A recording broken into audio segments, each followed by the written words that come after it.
Let me take you back to July 2023. Manchester United had just signed Andre Onana, and you were probably watching his highlights from the Champions League final. After letting go of David De Gea, it looked like United were making a change. A goalkeeper who was not as reliable in terms of shot stopping, but was the perfect ball-playing keeper to help see the Reds dominate matches. Fast forward to June 2025, and the majority of the United fan base would rather see the back of Onana. The question is, has he simply just gotten worse? Was he never that good in the first place? Or is there something else which has led to this?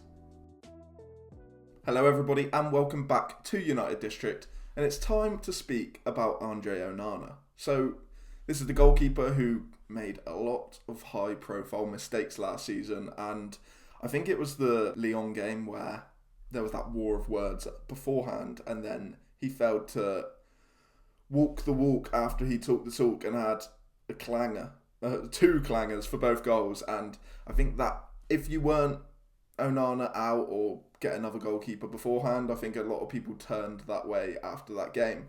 But I think it's such a strange thing with Onana, because as football fans, I think I'm probably the same, most of you guys probably are as well, we like to think that we were right loads. So like now that Onana's seemingly turned out to be a bad signing, everyone's like, yeah, he's rubbish, get rid of him. He's always been rubbish. And it's like, we didn't actually think that a couple of years ago. We thought that he was going to be really important. A lot of us, obviously, some people are right, and then they'll stay on that opinion and say, I told you so. But a lot of people thought Onana was going to be a brilliant player. He came from Inter, and like I said in the intro, we all watched him in that final, and we thought, God, this kind of ball playing with the way Ten Hag wanted to play, and we were like, it seems like it fits perfectly.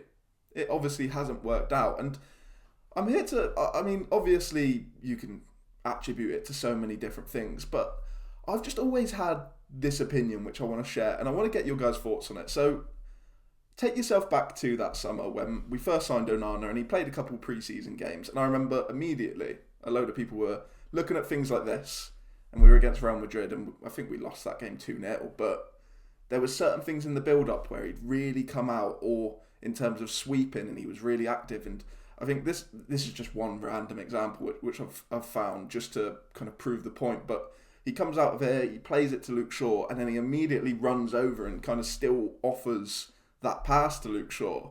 And it's that's like a really small thing, I know, just one example, but it just gave me a feeling. I don't know whether it was it felt like it was a feeling that a lot of fans had.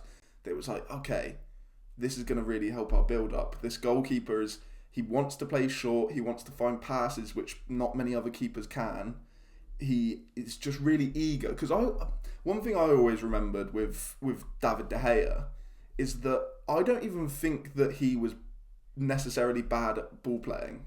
That was the major criticism about him, that he couldn't pass the ball. But the thing that I thought was De Gea's downfall in that aspect was just his reluctance to. So I thought he could play a good pass if he wanted to, but he didn't want to play those passes. He was much more comfortable going long or just kicking it out to the flanks. He didn't really want to play those passes, whereas it looked like Onana was, really comfortable playing that way. And that is what I was expecting.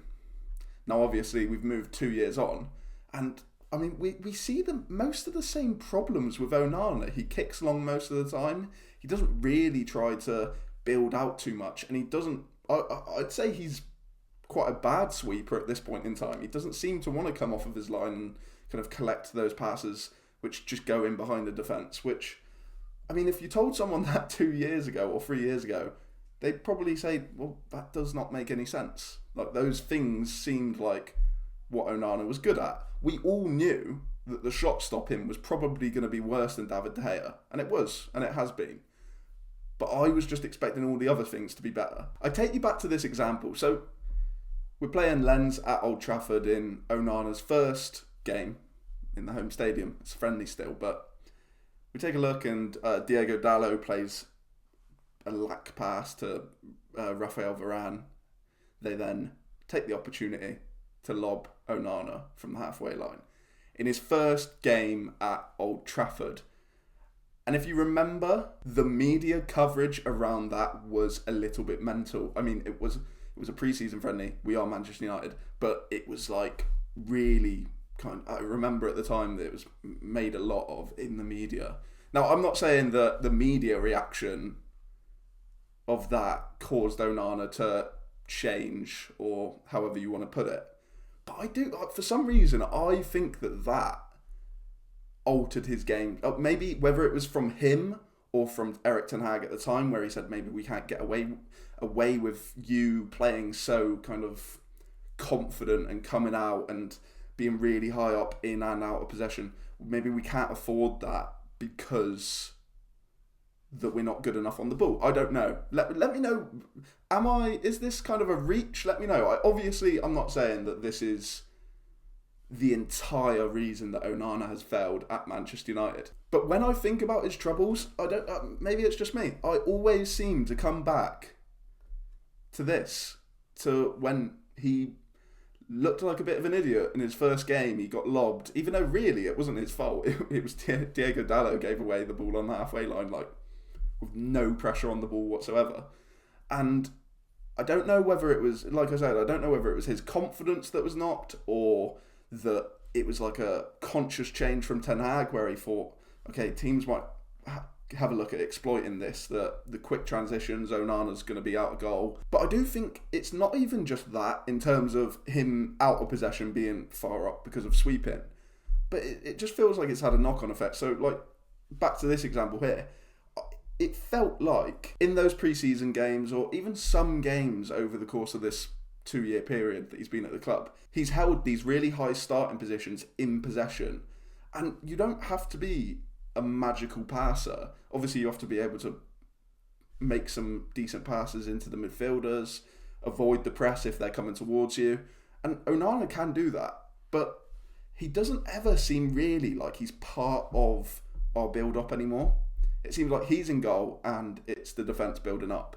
And obviously, you look at teams like Arsenal, and Arsenal's the one which always comes to mind for me at the moment, where David Raya, if you ever watch Arsenal games, it feels like he is essentially the centre-back in the build-up. He moves to the left if Saliba's on the ball, and then Gabriel can move. He moves to the right if it's the opposite side. Like he could easily, like if they were bad in possession at the back, he would be out of position for multiple goals if they just turn the ball over so easily. But obviously they're good in possession, and he just seems to move around at the back, help their build up, look really accomplished.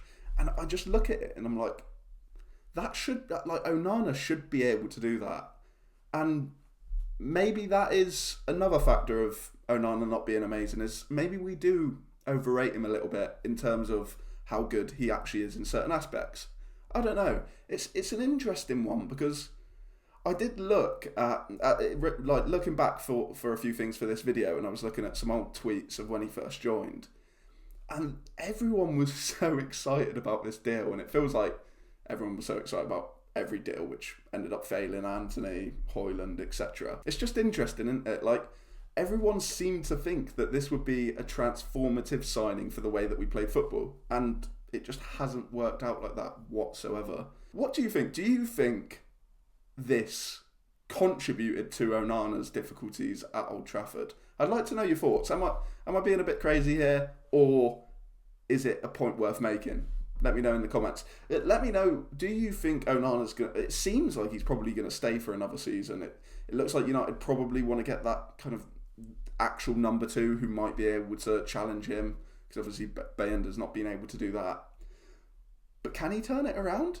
I mean, I don't think he probably will, but I always think at Harry Maguire, where if he can kind of turn around his reputation and become a decent squad player, and most people probably won't be outraged if Harry Maguire's starting some games next year. If he can turn the public opinion around and turn the overall opinion around about him, I don't really see why someone like Onana can't, but it definitely is going to be difficult for him, because the expectations were so high and now they are seemingly so low. Let me know all your thoughts in the comments below. It's been Kane here. Thank you very much for watching, and we'll see you in the next one.